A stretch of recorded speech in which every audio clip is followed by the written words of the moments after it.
As you can see above, in the embryo's fetal position, the internal organs over here to the right are in direct alignment with the embryonic developmental position of the arms and the legs, starting from the bottom section. The ankles and the buttocks are related to the organs in that particular section. As you can see, that's the sexual organs.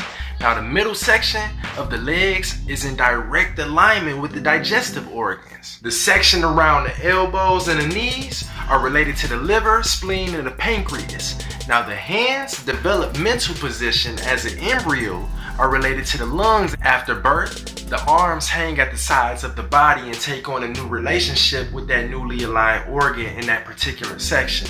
At this point, the wrist section begins to relate to the sexual functions. If the wrist is stiff, it can indicate the sexual section is blocked or rigid. Now, if that wrist is flexible, the sexual organs are functioning well.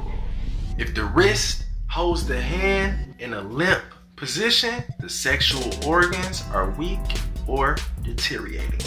Always remember, on this journey to natural restoration of your health, if it's not alkaline, it's not healing.